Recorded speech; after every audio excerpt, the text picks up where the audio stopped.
હાઈકોર્ટના અને ચૂંટણી અધિકારીના જાહેરાતના કારણે બેનર વગરની ચૂંટણી છે, પરંતુ હાલમાં જે મતદાર યાદી ડિક્લેર થઈ છે તે નંબર સાથેની મતદાર યાદી છે ને નંબર સાથેની મતદાર યાદી પહેલી વાર જાહેર કરી છે. જે કેટલીક મોનોપોલી હતી એ ખતમ થઈ ગઈ.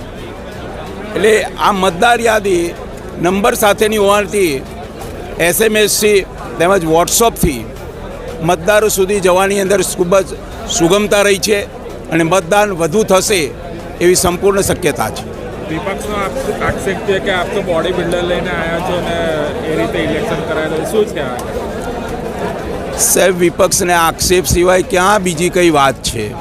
વિપક્ષ એવું નથી કહેતો કે હસમુખ ભટ્ટ 2021માં જ્યાં વડોદરા વકીલ મંડળ મૂકીને ગયા હતા, આજે 4 વર્ષે પણ 2021ની પરિસ્થિતિ પર છે. મેં 350 ટેબલ બનાવ્યા હતા સાહેબ, ને 360 ટેબલ એલોટ કર્યા હતા. 43 ટેબલ એલોટ નથી કર્યા, જેના 10,000 રૂપિયા ડિપોઝિટ એમના કાર્યકાળ દરમિયાન લીધી હતી. તે 43 માણસો એમના વિશે શું વિચારતા હશે એ પહેલાં વિચારે. બેઠક વ્યવસ્થાનો પ્રશ્ન જ્યાં સુધી છે એ હલ થઈ ગયેલો હતો. આ 43 ટેબલ એલોટ નથી કરી શક્યા, વકીલોને બેસવા માટેની વ્યવસ્થા નથી કરી શક્યા. 2 વર્ષ સુધી 2020માં આ નવું બાંધકામ કરવાની પરમિશન હું લાવ્યો હતો.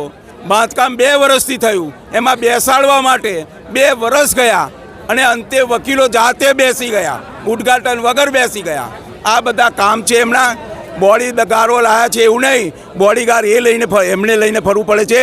હું તો બોડીગાર્ડ જ છું પહેલેથી, મારે બોડીગાર્ડોની જરૂર નથી.